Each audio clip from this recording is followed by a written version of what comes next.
Shyam vision astro एवं vastu presents. जय श्री जगन्नाथ। नमस्कार प्रिय दर्शक बंधु, 2026 नववर्ष किभली आपको फल दब, कौन करेंगे आसंता वर्ष में, कौन आशा नुआ उमंग नहीं आसूँ 2026 नववर्ष, कौन अच्छी आपण मन में, केते आपण भरपूर खुशी केते दुख, कौन करेंगे नूतन कर्मलाभ, जानवाहन, गृह बा जो माने जो युवक युवती मैंने बह करना बह जीवन में बह बारंबार भांगुची 2026 आपको किभली फल दब। आसुन देखा कालपुरुषर द्वितीय राशि वृष राशि। वृष राशि व्यक्तिविशेष मानक 2026 नववर्षटी प्रायतः अति सुंदर फल प्रदान कर। जो वृष राशि व्यक्ति मानकर 3/2 कृत्तिका वृष, 4/2 रोहिणी वृष, 5/2 मृगशिरा वृष, यही तीनोटी नक्षत्र वृष राशि अंतर्गत। आउ जो व्यक्तिंकर जातक ना हरोस्कोप ना, जदि प्रथम अक्षर इ उ ए ओ ब बी बु बे बो ए सब नाम प्रथम अक्षर अच्छी, ताले आपण जानवे जे वृष राशि से व्यक्ति मानक राशिफलटी उद्दिष्ट। आसुन देखा एमानकर ये वृष राशि मानकर लक्षण केमिति, एमान को आमे केमिति जानिबा बा इनकर प्रकृति किभली।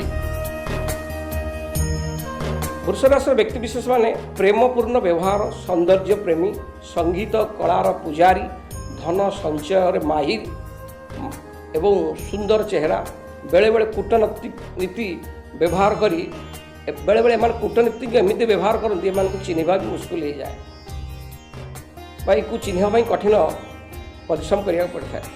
चाकरी अपेक्षा एमाने बेपार को बेसी पसंद करती, साजसजा बा शौखिनी लग्जरी जीवन यापन बंचवा इंकर मनरे जिज्ञासा थाए। ये वृष राशि व्यक्ति आसन देखा 2026 किभली फल पाउछंती। 2026 वृष राशि व्यक्ति मानक पर प्रथम हम जब स्वास्थ्य को देखिया, कारण स्वास्थ्य ही संपद। जून 2 तारिख पर्यंत वर्ष आरंभ 2 जून पर्यंत बृहस्पति आप द्वितीय भाव में अवस्थान करेंगे, जहाँफल स्वास्थ्य बहुत शुभफल प्रदान करेंगे। 2 जून रु 31 अक्टोबर बृहस्पति तृतीय भाव में अवस्थान करेंगे। लाभ भाव स्वामी उच्च भाव में रहिबा द्वारा स्वास्थ्य को सुरक्षा प्रदान करेंगे। अष्टम भाव स्वामी उच्च अवस्था रहिबा द्वारा आपण व्यायाम ध्यान योग इत्यादि कले स्वास्थ्य निश्चय भल रहे। 31 तारिख अक्टोबर मास पर बृहस्पति महाग्रह आपन को साहाय्य करेंगे ना।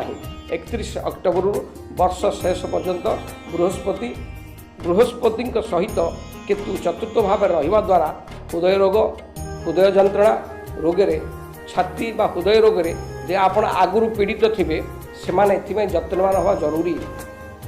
शनिकर तृतीय दृष्टि आपणकर राशि उपर पड़ुथिबारु छोट मोट रोग शरीर रे प्रदान निश्चय करिवो एवं शरीर रे छोट मोट रोग निश्चय प्रदान करिवो। शरीर रे आलस्य, थकापन, शरीर रे घोड़ाबिंदा ये सब देखा दो निश्चय। एथिबे आपण योग व्यायाम करी स्वास्थ्य को उत्तम भाव में बजाय रखंतु। आपणकर राशि स्वामी एवं षष्ठ भाव स्वामी शुक्र गोचर बहुत भल थिबारु शुक्र आपन को स्वास्थ्य पाई अभय बर प्रदान करेंगे। केतु और शनिकर स्थिति अनुध्यान जदि आम करवा से शुभफल दब ना, तेणु आप जगी रखी चलवा भल। खाद्यपेय सतर्क जरूरी, अखाद्य खाइबे ना, निशायुक्त खाद्य खाइबे ना, मसला मसली खाद्य खाइबे ना, सार्थकी खाद्य भोजन करूँ, योग व्यायाम सदा सर्वदा जारी रखु, निश्चय शुभफल पाइबे। ये वृष राशि व्यक्ति मान स्वास्थ्य उपर। आसुन देखा वृष राशि व्यक्ति शिक्षा विद्या शिक्षा क्षेत्र वृष राशि जो युवक युवती अच्छा से 2026 किपरि शिक्षा जीवन को काटे। ए वर्ष उच्च शिक्षार कारक बृहस्पति 2 जून पर्यंत द्वितीय भाव में अवस्थान करेंगे, जहाद्वारा विद्या क्षेत्र में अति शुभफल देवे।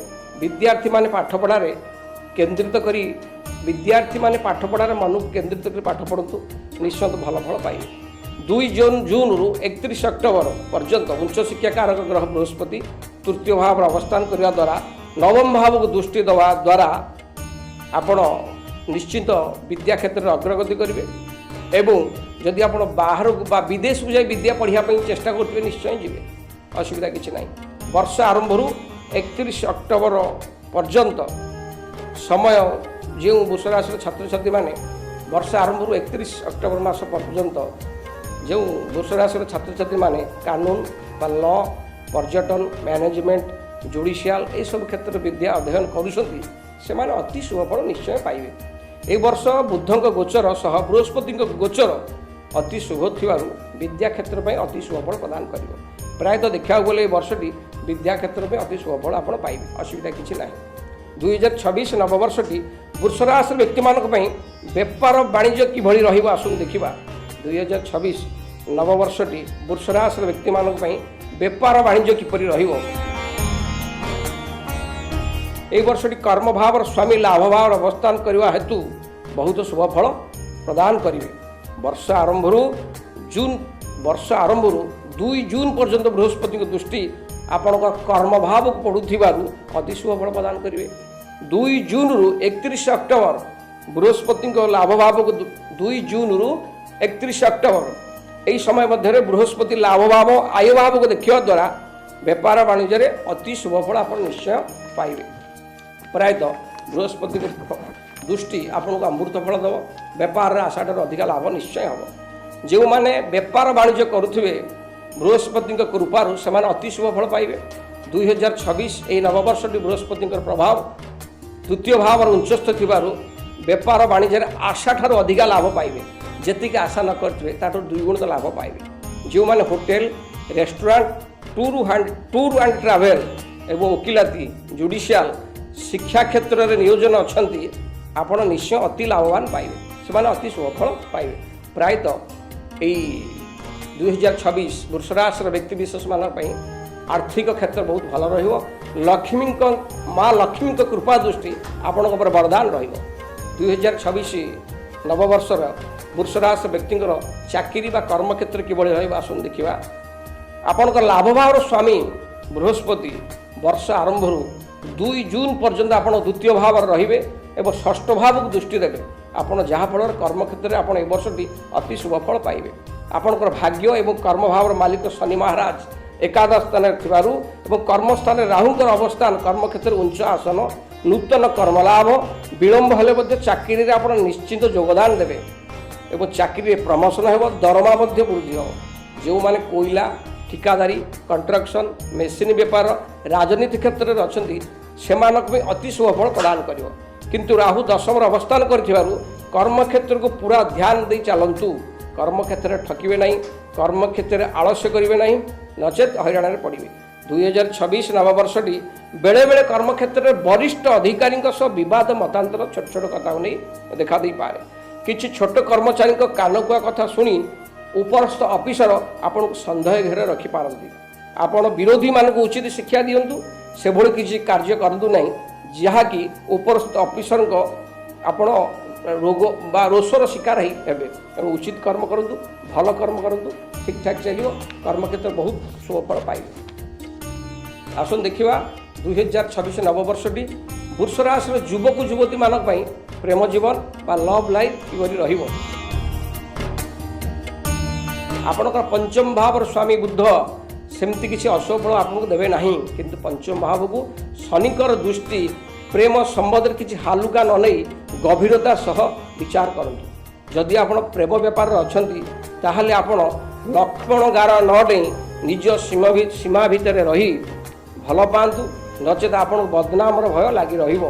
ଶନି ଏକାଦଶ ସ୍ଥାନରେ ଅବସ୍ଥାନ କରି ପଞ୍ଚମ ଭାବକୁ ଦୃଷ୍ଟି ଦେବାରୁ ଆପଣ ଯଦି ମନରେ ଅନୈତିକ ବା ଅବାଧ୍ୟ ପ୍ରେମ ଭାବନା ମନରେ ରଖି ପ୍ରେମିକାକୁ ଭୁଲାଉଥିବେ ତାହେଲେ ଶନି ତୁମକୁ ନୈତିକତାର ପାଠ ନିଶ୍ଚିନ୍ତ ପଢ଼ାଇବ। ସେ ପ୍ରେମ ଆପଣଙ୍କୁ ବ୍ରେକଅପ୍ ହେବ, ତାହେଲେ ଆପଣ ହଇରାଣରେ ନିଶ୍ଚୟ ପଡ଼ିବେ। ଏହି ବର୍ଷଟି ପ୍ରେମର କାରକ ଶୁକ୍ର ଏବଂ ବୁଧଙ୍କର ସ୍ଥିତି ବହୁତ ଭଲ ଥିବାରୁ ପ୍ରେମ ଜୀବନ ପ୍ରାୟ ଶୁଭଫଳ ନିଶ୍ଚୟ ମିଳିବ।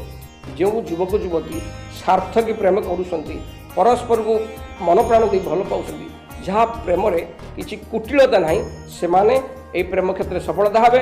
ପ୍ରେମ ଜୀବନ ବିବାହ ଜୀବନରେ ନିଶ୍ଚୟ ଆବଦ୍ଧ ହେବେ।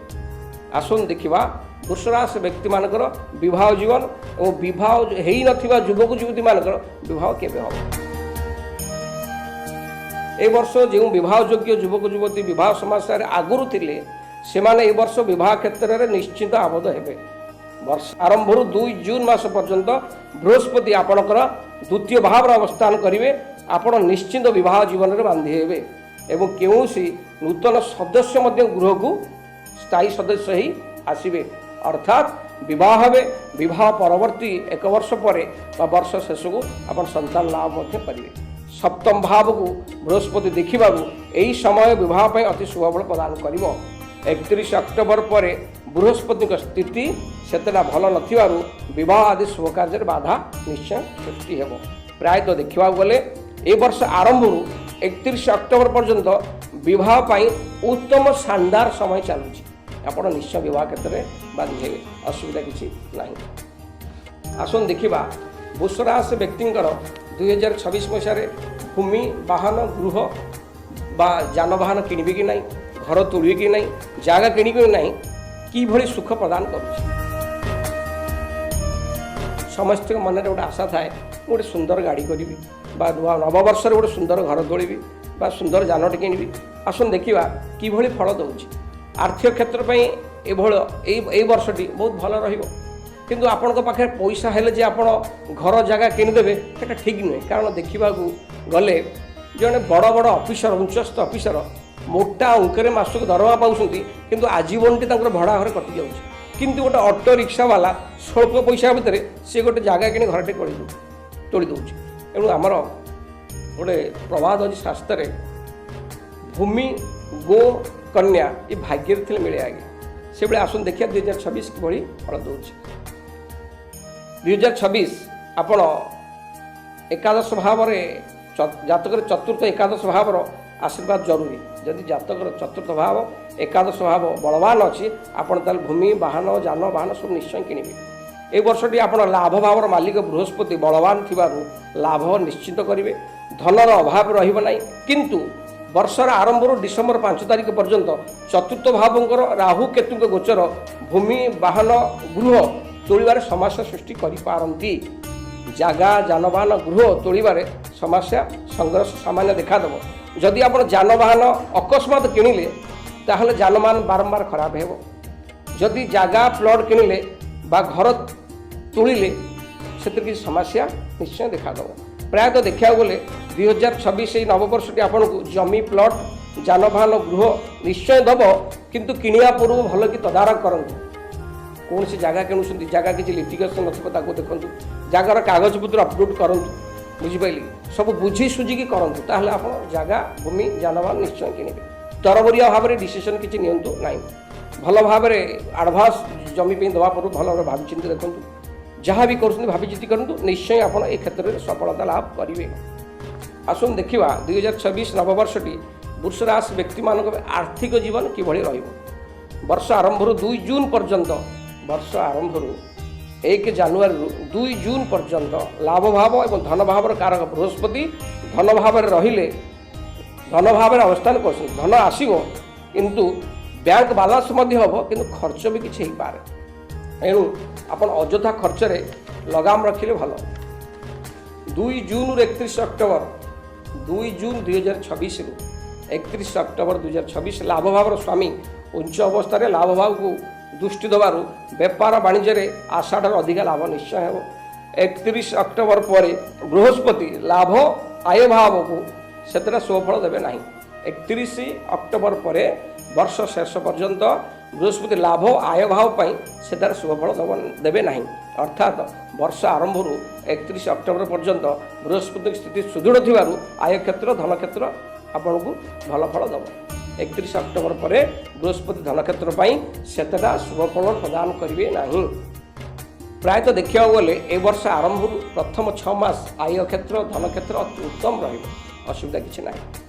ପ୍ରିୟ ଦର୍ଶକ ବନ୍ଧୁ, ବୃଷ ରାଶିର ବ୍ୟକ୍ତିବିଶେଷ ମାନେ ଯଦି ଆପଣ ଏଇ ବର୍ଷଟିକି ଆହୁରି ସରସ ସୁନ୍ଦର କରିବା ପାଇଁ ଚାହୁଁଛନ୍ତି, କିଛିଟି ପ୍ରତିକାର ମୁଁ ଆପଣଙ୍କୁ ବତଉଛି କରନ୍ତୁ। ନିଶ୍ଚୟ ଆପଣ ଯାହା ମନରେ ଭାବିଛନ୍ତି ଜାଗା ଭୂମି ଯାନବାହନ ସବୁଥିରେ ସଫଳତା ଲାଭ କରିବେ। ଆପଣ ନିଜ ବେକରେ ବା ଗଳାରେ ଶୁଦ୍ଧ ଚାନ୍ଦି ଏକ ଧାରଣ କରନ୍ତୁ। ଶୁଦ୍ଧ ଚାନ୍ଦି ବା ରୂପା ତାକୁ ଗଙ୍ଗା ଜଳରେ ଧୋଇ କୌଣସି ସୋମବାର ଶିବ ଶକ୍ତିରେ ଶିବଲିଙ୍ଗରେ ଲାଗି କରି ନିଜ ବେକରେ ଧାରଣ କରନ୍ତୁ। ପ୍ରତି ଗୁରୁବାର ଦିନ ଏ ବର୍ଷର ପ୍ରତି ଗୁରୁବାର ଦିନ ମନ୍ଦିରରେ 5ଟି ପାଚିଲା କଦଳୀ, ହଳଦିଆ ବସ୍ତ୍ର, ଦକ୍ଷିଣା ଏସବୁ ମନ୍ଦିରର ପୂଜାରୀକି ଦାନ କରନ୍ତୁ। ପ୍ରତି ଶନିବାର ଅନ୍ଧ ଲୋକଙ୍କୁ ଭୋଜନ କରାନ୍ତୁ। ପ୍ରତି ଶନିବାର 10ଟି ଅନ୍ଧ ଲୋକଙ୍କୁ ଭୋଜନ କରନ୍ତୁ ବା 10ଟି ଶନିବାର 10ଟି ଅନ୍ଧ ବ୍ୟକ୍ତିଙ୍କୁ ଭୋଜନ ଦାନ କରନ୍ତୁ। ବାପା ମାଙ୍କର ସେବା ନିୟମିତ ଜାରି ରଖନ୍ତୁ। ଯାହା ବି ଇଷ୍ଟ ଇଚ୍ଛା ଖଣ୍ଡନ ହେବ ଶୁଭଫଳ ନିଶ୍ଚୟ ପାଇବେ।